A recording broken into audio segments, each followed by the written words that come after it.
YTBC, what's the deal?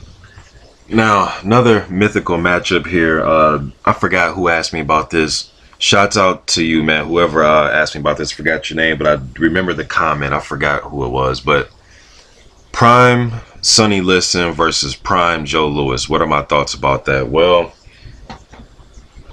the reach advantage is very significant, man. I believe, I don't have everything in front of me, but I believe, Joe, 76, 77-inch reach. I know Liston, 84. So 7, 8 inch advantage in reach, it means a lot in a fight like this.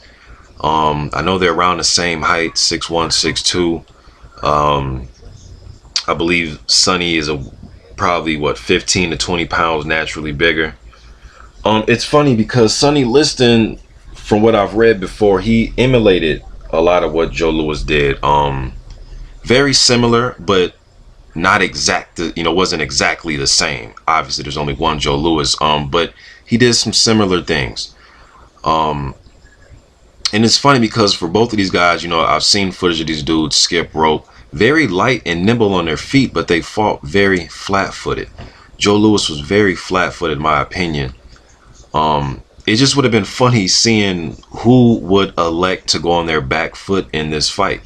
For Joe Louis to go into a fight with the mentality of, I'm the lighter puncher in this instance. I'm the one who's going to retreat and go on my back foot. I don't see Joe doing that, and I really don't see Sonny doing that. Both of these guys more had trouble with guys that were movers, so it would have been funny to see who would have gave ground in a fight like this.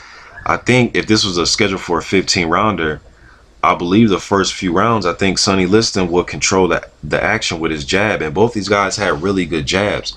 In my opinion, just my opinion, I think that Joe's jab was a little bit more accurate. It was a little bit more sharp, a little bit more pinpoint when he threw his jab, whereas Sonny's jab was it was explosive, like it was a power punch almost. You know what I mean? It was like a power punch. And Sonny Liston's left hook is very underrated, in my opinion. His left hand is very underrated. His 3-punch combination, when he would throw the jab, the right hand, and then come back with that left hook, probably the best 3-piece in the heavyweight division in the history of the division, in my opinion. One of the most lethal 3-pieces, in my opinion. I think Liston would have controlled the fight the first probably 4 or 5 rounds, but I'm thinking maybe the middle and then towards the end of the fight, I'm thinking Joe takes control. I think he was more defensively responsible, in my opinion. And then just the things with Liston, the first fight with Ali. And I understand we can go into all the theories and everything, and that's fine. But it was just, with Joe, you didn't have to worry about things like that. Sonny, in a big fight like this, I don't know if I could trust him mentally the way I could Joe.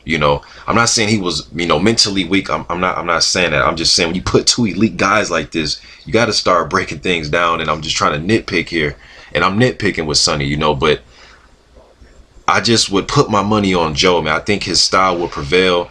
But damn, man, that reach and that jab is just, it will be, I think he would get the timing down.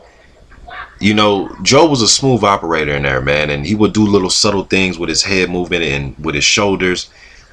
I would just be worried about him because Joe used to like to dip down to his right a little bit, dip down, especially when he was pulling back from punches. He'll dip down to his right, and maybe he can dip down into a left hook. But Joe was a smart, calculated guy, man, and maybe pull a counter because he will pull away from punches and maybe come back with a quick right hand. I thought he threw his combinations a little bit faster. To me, he was more fluid, in my opinion, but he was very flat-footed, so it's kind of tough to judge what would have really happened, because for him being so flat-footed, you would just think a guy like Sonny with the reach advantage and that excellent jab and how powerful it was, he'll be able to just control the distance of the fight. But I think Joe would have got stronger as the fight would have went on, and I think he just would have landed punches and bunches, and his power seemed to carry late into fights. That's a very tough one in my opinion, but I'm gonna go with Joe Louis in this fight.